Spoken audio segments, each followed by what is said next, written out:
Don't drop it, don't drop it. Kind of dropped it.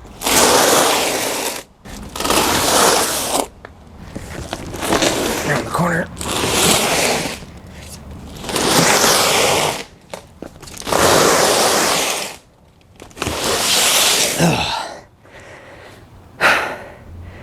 FedEx just dropped me off a bike and a box. I feel like we've been here before. Must have forgotten that I did that bit already, but then again, that video came out almost a year ago, and that's about the exact same amount of time that I've had this very bike on order. This bike is so hard to get a hold of. I originally ordered this bike in July of 2024, and it is notoriously out of stock, and on the rare occasion that it is restocked at all of the retailers, it is sold out the same day. This bike must be popular since it's constantly out of stock, but let's see what all the fuss is about. But first, of course, assembly is required. This is an unboxing, so we gotta cut it with something unnecessary, and I found a drywall knife. You think that's gonna be a problem? Ooh. Well, right off the bat, that's supposed to be one piece. Oh, aha. Ta-da! And it's green, mostly because that's the only one that was in stock at the time. Again, this is a very popular bike that tends to get out of stock pretty quickly. And I guess maybe now I can say that I've technically owned a Kawasaki because that's the only one of the big four I've never owned before. And while I'm going through this, I think I can tell you that the ordering process of this, like I mentioned, I've had this thing in order since July, was absolutely horrible. So I originally ordered this from a third party called Electric Rides HQ. This was at a time, of course, where everything was out of stock, but their website actually made it look like it was in stock, and I was able to order it, put it in my cart, and get an order number, everything like that. But then like a week or so went by and nothing happened with it. It just kind of sat there, and I thought, you know, they should be doing something with this. So after a while, I emailed them and asked them like, hey, what's going on? How come I didn't get a shipment number or tracking number or anything like that? And they came back and they're like, oh, I'm sorry, it's actually not in stock, but you'll get it soon as we're restocked, I promise, 1 or 2 weeks. So I was like, okay, I'll check in a week or so. So a week or so goes by and I don't see anything, and then I email them again, and then they again apologize and again say that it's still out of stock, and again say that I'm the first in line, don't worry, and again, it'll be in 1 or 2 weeks. Rinse and repeat. And so that process continued for a lot longer than I'd like to admit, but finally I realized I was the can getting kicked down the road, and basically like I was in shipment purgatory. So I finally canceled that order and decided to... What the... Can you spot the problem? Maybe if I do this. That's straight up and down.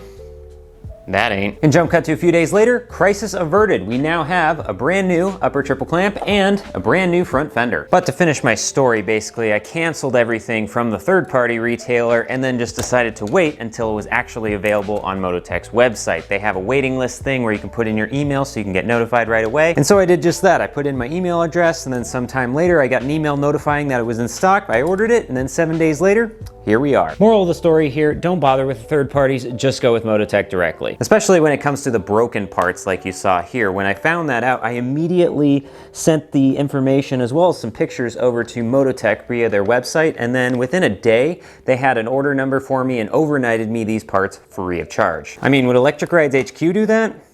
Probably not. So if you're interested in this or any other bike from Mototec's website, be sure to take a look at the link in the description below because I have an affiliate now. Thanks, Mototec. Let's rock and roll.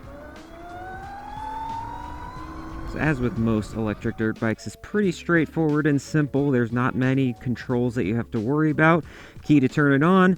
Display turns on, all you got is throttle, brake, nothing on the foot. Although there's this sheer number of kill switches on this bike, it is insane. So first we have the key, of course, this turns everything on, duh. But then there's the kill switch right here, which is on off as well. And you think you turn that on and you're ready to go, but oh no. Turns out there's actually a third kill switch on the battery. There's a little button right here. It says it's a battery power switch to turn off if it's not in frequent use. So you got to make sure that that is engaged as well. Then when you have all of those things in the on position, you can finally go. And that's not including the hidden safety switches in the brakes. So anytime the front or the rear brake is depressed at any capacity, it actually has a safety cutoff switch. So if I touch this brake and go full throttle all the way to a stop, nothing until I let off. and then we're back to it. Stats. This bike is 2,000 watts, powered by a 60-volt battery through a 45-amp controller. The battery is 15.6 amp hours with an estimated range of about 18 miles if you're easy on it, but we're going to put that to the test later on. And apparently the battery is able to be removed pretty easily, no tools required. So in theory, you could chuck out another $350 to Mototec to get a second battery so that you can hot swap these and effectively double your riding time. There are these two little thumb screws right here that hold on this metal plate. And with that out of the way, there's this nice little handle here, and you just kind of wiggle it out just a little bit, enough to actually remove the battery connection up top. This little shroud plastic is always in the way. I don't know exactly how to get around that, but just fold it up as much as you want and then pop it out. And then if you take a look at the battery tray, it's in this plastic piece. On the bottom here, you can see there's these lips in the front and another one in the back here. So this actually is going to clamp over these two metal pieces on the frame. So it's not going to be resting on top of it. It actually slides into it, so it's not going to jostle up and down when you're riding. Slide it in just enough before you slide it all the way in. Make sure to put the battery lead back in, then you can push it all the way in there and secure it in place with these two thumb screws. Ergos, the 60 volt sits at 36 inches tall, 41-inch wheelbase, 27-inch seat height, and just over 10 inches of ground clearance. Basically a taller CRF 110. For reference, I am 6 foot tall, 155, and a 34-inch inseam, so lanky would be the appropriate term. So with 12 extra volts of battery and 200 watts of power, I was hoping that this would be at least a little bit bigger than the old 48 volt Pro here, but no. They're the exact same size, so I'm gonna look just as ridiculous riding this one as I did that one. So when it's right down to it, this is a cheap Chinese electric dirt bike, so there are consolations that we have to account for here. It's not gonna have the best build quality, and it's not gonna have the most comfort, and it's not gonna have the best handling. And going over these potholes, yep, I can definitely attest to that. The suspension, as expected, I mean, this is intended for someone a lot younger and a lot lighter and a lot smaller than me. It's quite bouncy. Look at that thing. Bunny hop. However, that said, it actually is surprisingly ergonomic for someone my size. I was definitely not expecting that because the size, it's the exact same as the 48 volt, and the seat is surprisingly even smaller than the 48 volt seat. And the 48 volt seat is terrible, but this one is actually pretty comfortable. So despite the size, the padding is actually a little bit further back where I would normally want to sit on this seat, and I don't actually feel like I have to get up on the rear fender like I do with the other bike. Now I showed you all the basic controls of the handlebars, but there's a little bit more to it under here. Like the 48 volt, this bike also has adjustments to throttle response and speed, both in the form of dials, but they're actually just 3-position switches. Now in my opinion, when it comes to these adjustments, the throttle response one in particular is absolutely terrible. So I have it on the lowest setting or the highest delay, and it is literally a delay. I can understand if they want to lessen the throttle response so it's not as snappy, but I still want the immediacy when I twist the throttle because that is a little jarring. And it just doesn't make sense that if I want to give it throttle, I actually have to wait a second or preemptively give myself a full Mississippi before I actually get that. Definitely going to keep this in the lowest position. Then there's the speed modes, of course, and in the fastest mode, it's actually pretty quick. Still takes a little bit to get up there, but then it just whirs away. Except the downside is, oh, brakes. We need more brakes. So this bike uses generic mountain bike brakes, which with the power that this is giving, it's just not enough, honestly. You need to get something a little bit more legitimate, like actual dirt bike style hydraulic brakes. That would be ideal. There's also the comical difference in the 3 speed modes, which makes a little bit more sense to have because I'm in the highest one, of course, and this gets up to a claim 40 miles an hour, and it's pretty damn fast. Then, of course, we get into the slowest mode, and if we whack the throttle there,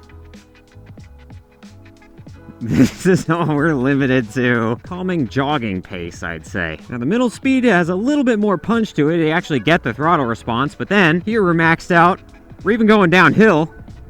You can hear we're going a little bit faster than the motor actually wants me to. Now we're at like legit running pace, but still running pace. So the other interesting thing about this is that it actually has kind of a transmission. There's a little bit of gears in between the motor and the drivetrain, so it has this interesting little sound to it. And then it gets higher in pitch as you get faster. You know, despite the cheap feel, this has some pretty fun handling characteristics, and it's got the speed to back it up too. I could see throwing some street tires on this and making it an awesome parking lot style supermoto handling machine. You know, it's like how they have autocross for cars where you just put out cones in a big parking lot. This would be ideal for that kind of scenario.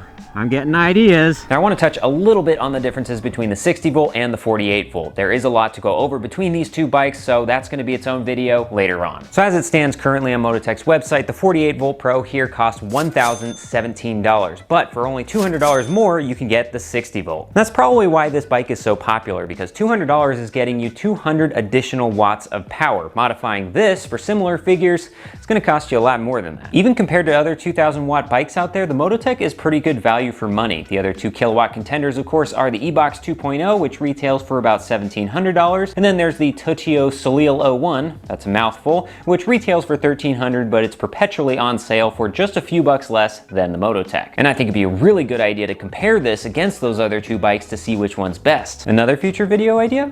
Lots of video ideas popping out of this one, so maybe you want to follow along and see what those videos are. Maybe there's a button down there somewhere to notify you of such things. Just a thought. So on the surface, I can see what all the fuss is about, because this is a 60 volt bike and a 48 volt package. For $200 more, you get 11% more power, 13% more range, and a whopping 29% more top speed. It's a strong value for money, and it's electric. Let's not forget about that. That means this bike has built-in HOA repellent, so you can have as much fun as you want out there without disturbing the neighbors. Well, not necessarily HOA repellent, but at least HOA resistant. It still makes a little bit of noise with that transmission whir thing that's got going on. Still a hell of a lot better than you would be with a gas pit bike. That is for sure. And now there's so many other questions still left to be answered, like how does it compare to the 48 volt? How does it compare to other 60 volts? Is it reliable? Can it be modified? And to what extent?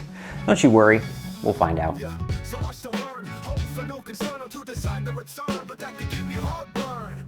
But if it's bad, that'll make the videos more interesting. So maybe I wanted to suck, yeah.